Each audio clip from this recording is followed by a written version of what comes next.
शुरू करता हूँ उस पाक परवरदिगार के नाम से जिसके कब्ज़ा एक कुदरत में आपकी और मेरी जान है।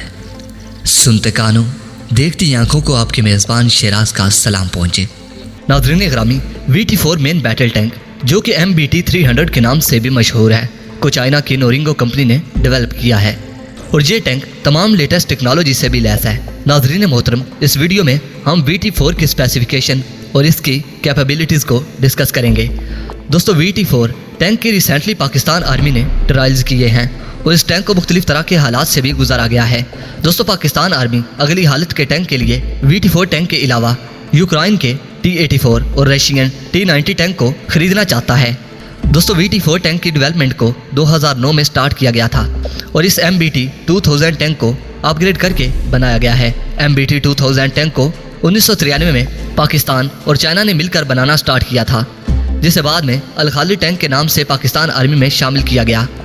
दोस्तों, MBT 300 टैंक MBT 2000 के मुकाबले में ज़्यादा एडवांस है और इस टैंक में चाइना के one of the most advance tank type 99 की भी कुछ टेक्नोलॉजीज़ को शामिल किया गया है। VT4 का अमला 3 अफराद पर मुश्तमिल होता है, जिनमें गनर, ड्राइवर, टैंक कमांडर शामिल हैं।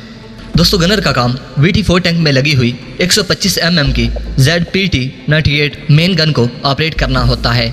ZP-T98 main gun auto loader feature से भी लैस है। ऑटो लोडर की वजह से टैंक की राउंड्स को रीलोड करने की स्पीड भी ज़्यादा बढ़ जाती है, जिसकी वजह से टैंक के फायर रेट में इजाफा होता है। दोस्तों, पुराने टैंक्स में राउंड्स को मैनुअली लोड किया जाता था, जिसकी वजह से मेन गन का फायरिंग रेट कम होता था।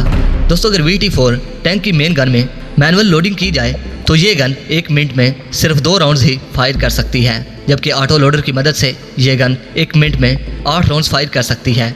नाजरीन, इसके अलावा VT4 टैंक की मेन गन डिफरेंट तरह के राउंड्स को फायर करने की कैपेबिलिटी भी रखती है, जिनमें आर्मर, पीस सर्मिंग, डिस्कार्डिंग, मम्बेट rounds, high explosive, high anti tank rounds और हाई एक्सप्लोजिव फ्रेगमेंटेशन राउंड्स शामिल हैं।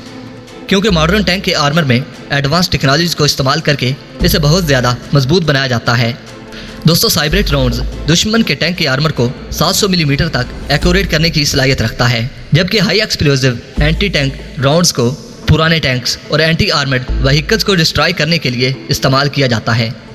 दोस्तों, इन राउंड्स की पेनिट्रेशन पावर कम होती है, इसलिए मॉडर्न टैंक को डिस्ट्रॉय करने के लिए ज़्यादातर आर्मर्ड पर्सिंग राउंड्स को इस्तेमाल किया जाता है, जबकि हाई एक्सप्लोजिव फ्रेगमेंटेशन राउंड्स को मोस्टली इन्फेंट्री को मारने के लिए इस्तेमाल किया जाता है। दोस्तों, ये फ्रेगमेंटेशन राउंड्स तबाह होते ही छोटे छोटे मेटल पीसेस को मुख्तलिफ डायरेक्शंस में फैला देते हैं, जिसकी वजह से दुश्मन की इन्फेंट्री को नुकसान पहुंचता है।